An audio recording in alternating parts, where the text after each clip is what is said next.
Jason Solis here. I'm wearing these headphones because they have a nice little handy dandy microphone, and I found that this little microphone is pretty good. And so, don't necessarily need to hear anything, but the microphone works. In any case, I am. Good morning if you're watching this live. I don't think anybody is, but I do get these things live because I just post them and accumulate them. And if they reach somebody sometime, be it live or in the future, that's great. If somebody gets something from it, you never know. You really only have to, like they say, reach one, teach one, or something like that. I'm not saying I'm teaching anybody, but you got to reach out, and maybe what we do reaches somebody, and I'm hoping that's what I do here. Set this here. I've got this little deal here. In any case, I want to talk about, like I've been talking about, belief, and I want to talk about believing in freedom. And when I say believing in freedom, I mean that, like, what is freedom? It's kind of weird because what is freedom? We think freedom is not having any rules, right? That's not quite what freedom is. Freedom is not having any rules. Freedom is the ability to do the things that you want to do. I got some coffee here. And actually living without restraints. And I don't think restraints and rules are the same thing. Some people think that rules are restraints, and rules aren't necessarily restraints. They're just, like when you think of rules, the whole idea of a rule is, think of a ruler, right? A ruler, like you would use in school when you're a kid. A ruler just kind of tells you, well, that's how long this is. This is an inch, this is half an inch, this is a centimeter, anything like that. It's on a ruler, right? And that ruler doesn't rule your life. It just tells you what things are.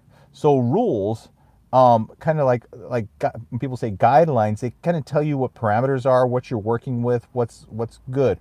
When I say what's good, it's like a rule is different than a law. A rule, and especially from a graphic design standpoint, a rule, you use rulers and guidelines and whatnot to help you stay in these parameters so that you can present something that's good, so that you don't have, for instance, like if you're anybody out there who has done graphic design knows a bleed, right?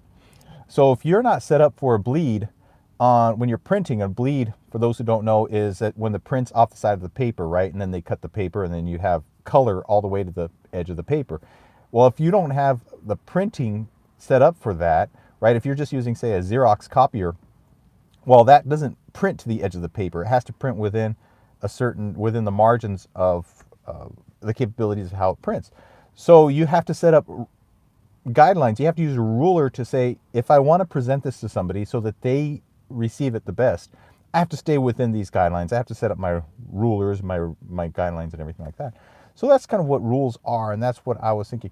So freedom doesn't say, well, no rulers, no rules, no guidelines, nothing like that.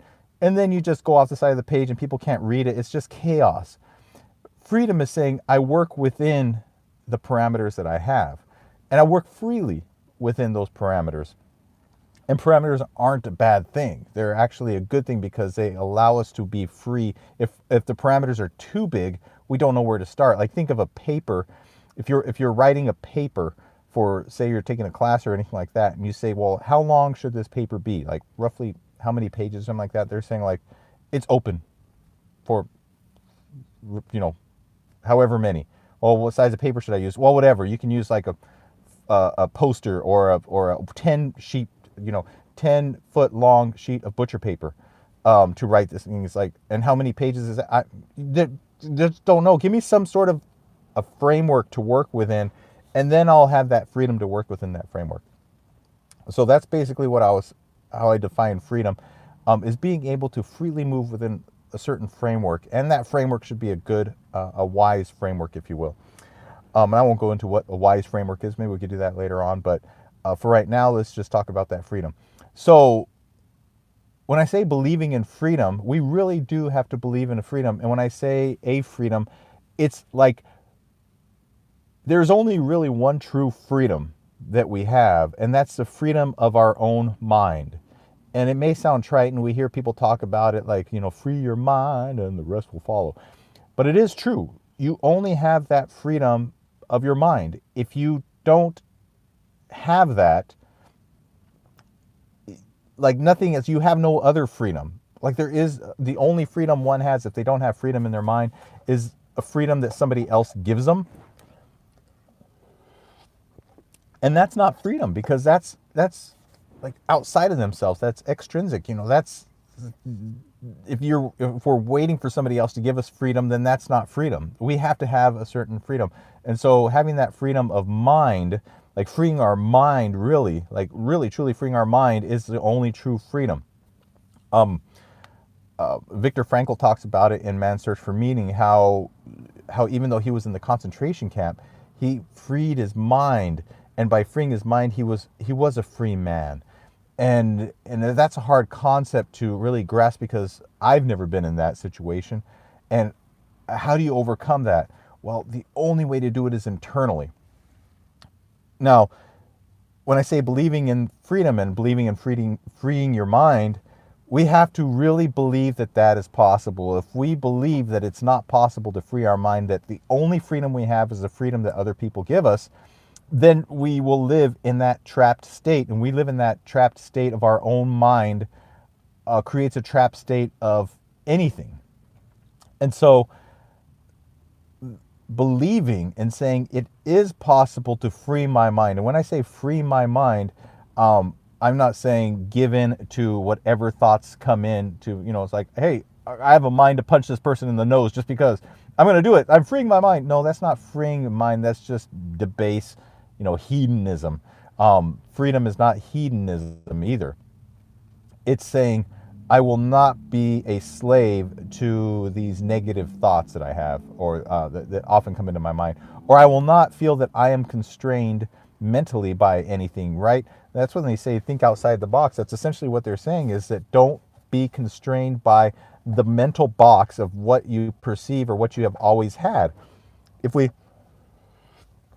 look at life and we say, well, that's the way it's always done. You hear this all the time. I'm not saying anything new. This is like just thinking, well, I can't do something because I don't know how to do it.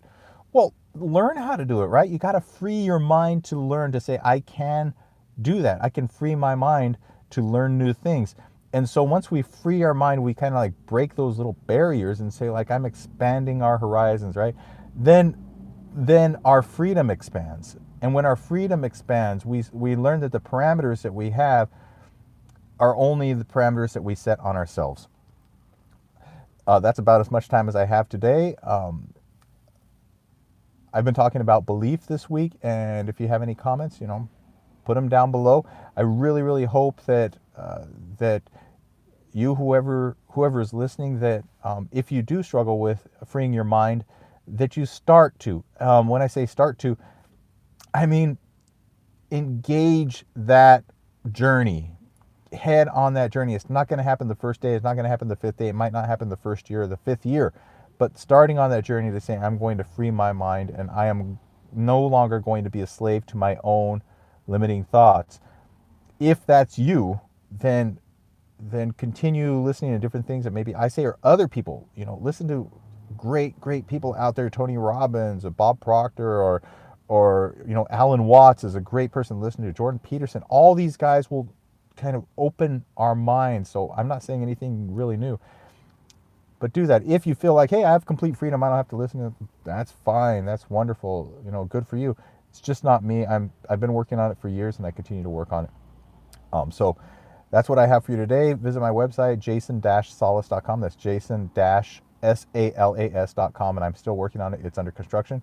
And check out my comic at perkatworkcomic.com. All right. Have a great day.